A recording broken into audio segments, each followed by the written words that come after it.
The video shows cops recording a residential street. But what is going on here, and why is the officer recording everything? Stay tuned to find out. Later, it was revealed that the video showed undercover cops correcting pedestrian offenses and investigating a case. James McLennis, who operates the Pinellas County Sheriff's Channel, provided the content. The interaction involved several deputies from the Pinellas County Sheriff's Office parked on a residential street while conducting an investigation near a nearby residence. Just all the undercover police cars. Police sheriffs at this house. Undercover. I don't know, take a video of And- that like that. And this one here does not look like a police vehicle. McLennis begins recording the interaction as he walks in the middle of the street, arguing that there are no sidewalks and that the officers have blocked the side of the road. He further tells an officer that engaging in the act of recording a video in this situation falls under the protection of the First Amendment, as it is considered a constitutionally protected activity. Hey, sir. You know what else says that? ID on you? I don't need ID. Yes, you do need ID. No, I don't need to ID. If you're coming into the middle of our investigation, you do. Actually, this is the middle of the street, and I'm And walking you're on a not public supposed street. to be in the middle of the street, Yeah. so that's a violation. Actually, there's no sidewalks here, so it's not. You cannot be in the middle of the street. Well, you notice you're blocking the way on the side of the street. All right, let me get a pad. You have ID at all? During the encounter, McLennis asserts that he's not required to provide identification to the officers. However, the officers argue that since he is intervening in the middle of their investigation, he must provide identification. McLennis counters their claim by stating he's simply walking along a public street, which lacks sidewalks. He points out that he's not obstructing traffic since there is ample space on the side of the street. I don't have to show ID. I have not committed a crime. Did you drive here? No. But you have to ID who you are. No, I don't. Yes, you do. Under Florida statutes, we're not an ID upon demand state. McLennis maintains that he is not obligated to present ID since he's not committed any crime. However, the officer insists that McLennis must provide identification, even questioning if he drove to the location. McLennis continues to assert his position, stating he is not legally required to provide identification, citing that Florida statutes do not classify the state as an ID upon demand jurisdiction. Am I being detained? I said I was getting my notepad. Hey. Are you writing them a ticket? No, notepad. You do understand when there's not a sidewalk, there's a certain direction that you need to ride. You need to walk on the street, right? You can't just walk down the middle. Well, when you have all the cars blocking the side of the road, it makes it kind of difficult. Okay, well, guess what, Perry Mason? Since you're so good on the What's- First are you a Amendment and the police officer? Constitution and all that- As another officer joins the conversation, they inquire whether McLennis intends to issue a ticket. They then explain that when there's no sidewalk available, there is a specific direction for pedestrians to walk onto the street, emphasizing that walking in the middle is not permissible. McLennis responds by highlighting the challenge of following the designated walking direction when all the cars are blocking the side of the road. You're so good on the What's- First are you a Amendment and the police officer? Constitution and all that. I'm asking you to Read the identify yourself. statutes. Excuse me? I'm asking you to identify yourself. Are you a police officer? Yes, I am. Can you please give me your name and badge number? No. Are you refusing to identify yourself? What, is there a Florida state statute that says I must? I think it's are you a Pinellas County Sheriff? Yes, I am. McLennis requests the officer to identify themselves by providing their name and badge number. The officer declines to comply with the request. McLennis then questions whether the officer is refusing to identify themselves and asks if there's a Florida state statute that mandates such identification. The officer suggests that it is likely the case, but McLennis inquires specifically about the Pinellas County Sheriff's Office policy regarding citizen requests for officer identification. The officer does not provide a clear response. How am I supposed to file a complaint against you? Okay. What do you want to file a complaint No. for? 'Cause if you want it, I'll give it to you. I do want it. I've Okay, asked for but it. let me finish my train of thought Go first ahead. before you interrupt me with all your Perry Mason stuff. McLennis continues to express his frustration and asks the officer how he's supposed to file a complaint if needed. The officer responds by asking for clarification on the reason for the complaint. The officer then asks McLennis if he understands that there is a Florida state statute prohibiting walking in the middle of the road, seeking a simple yes or no answer to his question. As the two other officers join the conversation, they question McLennis' statement that they are not blocking the road. McLennis responds by reiterating that the officers are obstructing the pathway on the side of the road. How are we blocking you? Exactly. You Okay, are I guess blocking that the pretty much answers your pathway on question, the side doesn't of the side of the road. Can I do to help This you? is the intimidation that the Pinellas County Sheriffs try and use if you exercise your First Amendment activity. No, They surround actually, you, accuse you of crimes, refuse to identify It's not a themselves, crime, it's a intimidate civil yourself. infraction. Why aren't you continuing with your investigation? Why are you out here bothering me? He suggests that this behavior is an attempt by the Pinellas County Sheriff's Office to intimidate individuals who exercise their First Amendment rights. McClennis further asserts that the officers surround individuals, accuse them of crimes, and refuse to identify themselves, creating an environment of intimidation. Here, it's not a pedestrian violation, but nice try. You're right. You're the expert. You know, I've only spent 20 years doing this job. You're the expert, though, right? After 20 years, you still What think it's exactly necessary? statute is it? Do you know what statute After it is? 20 years, you think it's actually necessary to come out in the street and bother people who are walking by? You can't walk in the middle of the road. And when Yeah. you have the street blocked, Street's the not side blocked. of the side of the road blocked, Street's not blocked. you have the side of the road blocked. Street's not blocked. Sir, Yeah, Street's not shine, blocked. shine your phone that way because I want to make sure that you see this as well, that this is on video. yeah, I'll shine the phone. So from here all the way through, past the area that you actually walk through, McClennis questions why the officers are bothering him instead of continuing with their investigation. He asserts he was simply walking with his camera in front of him and questions if the officers have an issue with that. see this as well, that this is on video. Yeah, I'll shine the phone. So from here all the way through, past the area that you actually walk through, the street is not blocked. This The side of the street vehicles is are on the blocked. curb, but you actually walk. So how is that actually blocking This side of the street is streets? blocked. Okay. McClennis argues there was no civil infraction committed on his part, emphasizing that walking in the middle of the road is not a pedestrian violation when the side of the road is blocked and there are no sidewalks available. By walking down the middle of the street and Is there conducting a anything First else that you Amendment would like to activity, talk about? Is there anything else you would like I to didn't talk want about? to talk to you, any of you, in the first place. Have a good day, sir. Thank you. I appreciate it. You can leave now. Thank you. Appreciate it. The officer sarcastically remarks that McClennis must be the expert, despite their 20 years of experience on the job. McClennis responds by pointing out that even after 20 years, the officer still believes it is necessary to come out onto the street and bother people who are merely walking by. As another officer approaches McClennis, they ask him to shine his phone in a particular direction to show him that the street's not blocked beyond the area where he walked. The officer argues that since McClennis walked on the curb, it did not hinder the side of the street. McClennis reiterates there are no sidewalks available, emphasizing the lack of an alternative path. The officer responds by stating McClennis is impeding their ongoing investigation. I still can't walk down this side of the street, Asked you and told you to leave. Leave now. so I have to leave the street.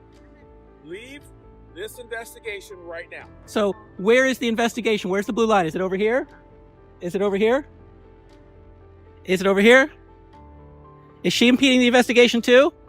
I'm just curious. McClennis insists he still cannot walk on the side of the street. He questions the whereabouts of the investigation and sarcastically asks if the blue line indicating police presence extends to different areas. The implication is that the officers are unnecessarily impeding his right to walk freely. Mr. McClennis continues to videotape the police vehicles as he carefully left the location, having no further problems. He then attempted to register complaints against the deputies involved. Mr. McClennis started the process by requesting public documents to find out who the deputies were. Unfortunately, his request was refused, and the needed information was not given to him. Why are you taking this off? Fine! Put your hands behind your back. Stop! Put, Stop! Stop! put your hands behind your I back. didn't do anything wrong! I was gonna take this home! Okay, well, we The video shows body cam footage from a confrontation with police in Brookings, Oregon. Jennifer Gaymon, a disabled lady, was detained by police for riding her mobility scooter on the sidewalk without a helmet. Jennifer, however, was well within her rights to use the sidewalk for her scooter because she is a disabled citizen. The cops, alas, had a different take on the situation. Okay, well, I'm trying to get my camera on real quick. Okay, so let you know, conversation being recorded. Are you able to turn that music down a little bit just so we can talk better? I'm not right now. Okay. I just want to go home. It's freezing. It is Yo, cold. why are you stopping me then? I've been Okay, riding this thing I'm for gonna- over I'm- 2 years I'm now. gonna explain it to you in a second. We're stopping you because you're on a sidewalk with it. Yeah, you rode because through it a is crosswalk. it's a legal thing on a sidewalk. Look it up.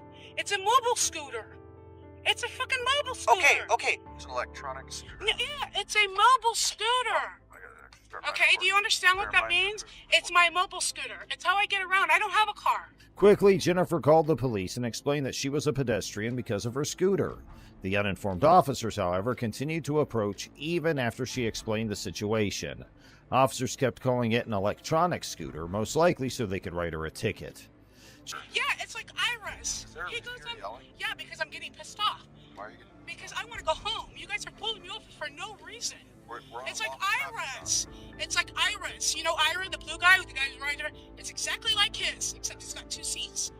That's all it is. It's electronic Why? scooter. Exactly. Do you deny that it's electronic? It's not electronic scooter, and I can ride it on a Is sidewalk. it gas powered? No, it's not gas. Okay. I So gotta it's go. electronic. I'm cold. You guys are cold. You're not free to leave. Yeah, I am. No, you're No, you're not. not. Yeah, I am, because you legally cannot stop me. You're lawfully detained right now. You are For what? literally on a lawful For traffic what? stop. You see those red and blue lights? For what, though? Are you going to Give let me- him explain it? Yeah, because you don't have a reason to. You guys are legally, you're taking my Disability Act and you're throwing it in the garbage. I have This no is idea my what you're talking disability scooter. This is how I get around, and you know that. You've seen me many times around this town riding it. about. Okay, are you going to let him explain to you why you're actually on a lawful traffic stop? Okay, so we stopped you because it was actually looked up before, okay? You can't ride this in a crosswalk and on the sidewalk. Are you kidding me? So the mobile scooters that ride around here, all these old people can't ride them on the sidewalk? Nope, not according to the Oregon Department of Transportation. I'll look it up for you, just so you can know that I'm not messing with you, and he's not messing Okay, so I'll let everybody know that you guys have bad laws in this town, and that people It's that have Oregon. disabilities. It's an Oregon No, you know Department what? of That's disabilities. Okay? These people ride these scooters for disability. You want them riding on the streets and they get hit by a car? You're kidding me. I don't make the rules. Yeah, well. Grab some information. Jennifer was lawfully arrested, and police asked her to see her identification before releasing her.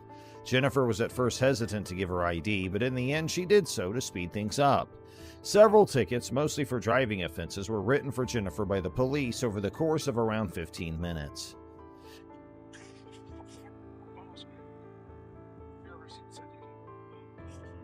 No, I know. I've had a citation. Thank you. No, I don't need your job. You're not doing your job. You're not going to be protected because listen to those people. I'm trying to issue a citation right now. Okay, come on, hurry up. Which is actually causing me to pay more attention and Hurry up. your aggressiveness, which is Hurry the kind of fuck preventing up. me from my hands. So I'm trying to reach and grab something out of my hand again. You're going to jail. You understand that? Hurry the fuck up. That was your 4 days to get the block here. Yeah, of course it did. The 6th of December. Yes. I'll double check just to make sure since it didn't bleed through. Jennifer was followed by the police all the way to her house, where they remained stationed the entire time. Jennifer was forcefully arrested after police arrived at her garage and filed charges of disorderly behavior and eluding arrest.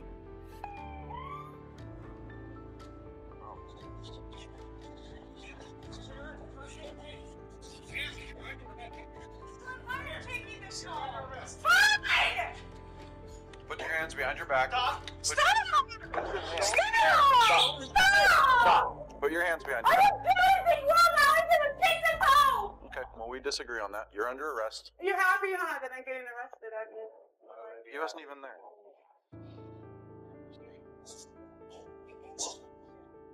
I'm getting arrested Two, like this six, yourself, five, and this is a mobile 216, scooter. I've been riding this around town for years, and you guys know it. Jennifer was shockingly found guilty on the felony counts and given a 5-day jail term and an 18-month probation period at first. Jennifer, however, decided to launch a lawsuit against the city of Brookings and appeal her conviction on the grounds that she had been wrongfully imprisoned and that her rights under the Disability Act had been infringed upon. The judge sided with Jennifer this time. Her conviction was overturned, and she received a $500,000 payout from the city of Brookings. Now let's move on to our next video. In this video, an unidentified neighbor calls the police to report a domestic disturbance, and the officer's response is caught on camera. The caller said that their 87-year-old mother is being verbally abused, so the police were sent to the scene. However, the reality of the issue turned out to be more nuanced and complex than had been anticipated. Your mother. Do you believe, I have after your hearing mother. my mother, I that heard- she is in danger? I heard arguing, and I need to make sure everybody's okay inside the house. What did you hear? What was said? I just heard yelling. I couldn't hear You what just that heard said. yelling, and did I not explain to the yelling? Did she not explain to you the yelling? She told you Just need to she's make sure fine. okay. She's sitting on the toilet, and you have to go and see her. I do, yes. The police arrested the man who we'll call Papa Meatball outside the residence. They told him that he had to see proof that someone else was there. The neighbor walks up to the conflict and gives a very brash but honest justification. When there is a domestic disturbance, the patrol supervisor is the first person to be absent from the response. Any officer, regardless of jurisdiction, who responds to a domestic violence call involving another officer. Right. Go get somebody now. 1332 phone. Can you start a check on our female? We'll have an ambulance come. You'll have the ambulance come in and look at her too. The ambulance will be here as well. Right. And you're going to pay for it. Okay. That's not necessarily what's going to happen. Well, I'm not paying for nothing. My mom's not paying for nothing because you are forcing this upon us. This intrusion is so fucking unnecessary. You have no idea how hard it is to take care of old people. I'm sure it's extremely difficult. But I just have a responsibility to make sure everybody's okay, and that's why I'm here. You don't have the responsibility. A medical person has the I responsibility. have to ensure that there's nothing. Is required by the model policy on police officer domestic abuse to immediately request the presence of a supervisor from the responding agency. The policy stresses the difficulty that the responding officer faces if left to respond alone or with police of the same or lower rank as a suspect officer. This problem is easily solved by the arrival of a superior commander. Both cops involved in this event were patrol officers and not supervisors. I'm a caretaker. My mom is 87 years old and she's deaf. And I have to yell at her when she's in the shower to get her to hear my instructions. So the neighbors called the police on me because they think I'm screaming and damaging my mom. And they won't take my word for it. I opened the door. They asked my mom if she's fine. She said, yes, I'm freezing because I'm naked on the toilet. Yet they won't take her word for it either. And I'm not about to let a cop in my house to see my naked mother. Do you understand what's going on here now? Have I explained myself? At the same time, they asked if they might come in and see how Mom was doing, but Papa Meatball said no. If permission is granted, the police can enter and search the property in question as part of the standard routine for police responses. Police must independently verify the presence of bruises and other signs of physical altercation in order to establish probable cause. As the supervisor is being briefed on the issue, he learns that his 59-year-old paraplegic brother also lives at the residence. It's now obvious that shouting alone isn't enough to warrant an arrest.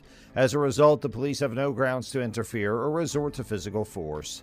Medical personnel arrive shortly after, and the supervisor lets them in to check on her mother. He briefs them before the examination so that they may better understand what they're looking at. Rolo! I only need one of you. Rolo, in the house. Yeah. Papa Meatball's tone of seriousness and irony in evaluating the cops is hard to argue with because he seemed to be correct. We believe the police should have let the caretaker dress his 87-year-old mother before taking her away from him. There have been no developments or court proceedings reported since this video was made. However, the police could be held liable for obstructing the caretaker's ability to do his job if medical personnel uncover any symptoms of cold or flu caused by the mother's exposure to the cold while confined in the toilet. Now let's move to our final clip. Okay. Give me some space, dude. Go ahead and turn. Give me some space, Put your hands dude. behind your back. No, give me some. Ow! Oh my. YouTuber and First Amendment auditor Joshua Roberts set out to investigate the public spaces near Dove Technologies in Florence on September 9th, 2022. Two workers contacted him after discovering his recording of their workplace and voicing their displeasure. An employee took an aggressive tack, reaching for his camera and trying to take it from him. Roberts explained to them that he was acting within the law and threatened to use a taser on them if they persisted in their assault. After hearing his warning, the two workers retreated. Then one of them called for a co-worker whom she apparently refers to as her spouse, although we have no more details about this person at this time. The Florence County Sheriff's Office responded to the scene, thus he may have been connected to them. Who are you? You don't have my signed authorization to have my face on that camera. Turn it off. Can I have your signed authorization? This guy's coming up aggressive, everyone. Can I help you? No, can you help us? Yo, get away from me, buddy. No, dude. Who are you? Get away from me, dude. Why are you here? Back the Why are you here? I suggest you leave me alone. You're on private property. I suggest you do something about that then and get back inside. Ooh.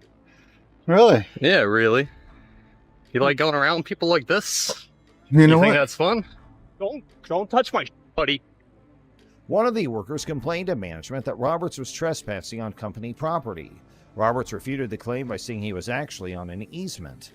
An easement is a restricted, non-possessory right of use over another person's land under South Carolina law. Neither the grantor nor the grantee may alter the location, size, or scope of the gift without the other party's consent after it's been made. A South Carolina power pole crosses the property, establishing an easement as seen in the video. Since the electric pole is considered public property, Roberts is within his rights to be near it. Since a utility easement does not instantly change into public property, the workers were also within their rights to claim the land as their own private property. The workers then called the police, who responded quickly to the building. When asked what happened, Roberts said he was assaulted and gave his version of the events.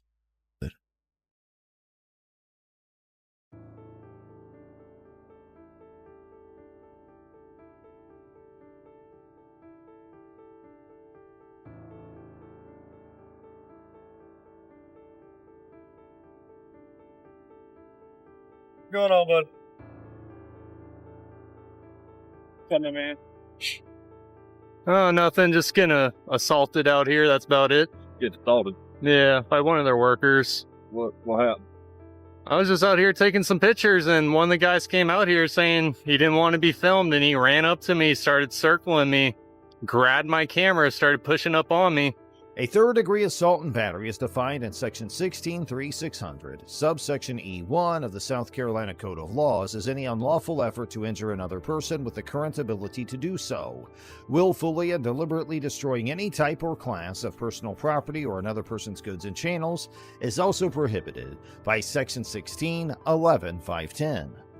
Possible violations of these two laws included the employee's hostile attitude, and one of them attempting to take Robert's camera, potentially with the purpose to destroy it. At some point, one of the officers started talking to the workers while the other kept talking to Roberts. It's important to point out that Roberts acted in a provocative manner the entire time they spoke. The presence of First Amendment auditors and their predisposition to be provocative has long been acknowledged by the Municipal Association of South Carolina. Therefore, authorities and officers inside the state have been given instructions on how to deal with contacts with them. The first three cops tried to handle the situation professionally, despite Roberts' provocative behavior. When Sergeant Paul Morrison joined the others, though, things began to change. Morrison claimed that he routinely kept this close proximity when interrogating a suspect, and he did so while talking to Roberts. Morrison tackled Roberts to the ground and tried to damage his camera by stomping on it without giving him any advance warning that he might be arrested. Roberts revealed video from the body camera purportedly showing Sergeant Morrison attempting to erase footage. Frustrated, Roberts said, "That's why I was trying to show him when he was all throwing me on the ground, and I'm like, at least turn off the camera." Sergeant Morrison may have attempted to alter or destroy proof of his wrongdoing. Roberts was successful in retrieving all of his videos. As a result, an internal affairs investigation was launched when he lodged a written complaint against the officer. Sergeant Morrison was forced to resign as a result of the investigation. In a statement released after the event, Sheriff T.J. Joy Lehner said that Sergeant Morrison had broken several policies. The Florence County Sheriff's Office has decided to let Sergeant Morrison go as a result. The First Amendment rights of residents and tourists of Florence County were underlined by Sheriff Lehner. The 12th Century Solicitor's Office is now in charge of the case.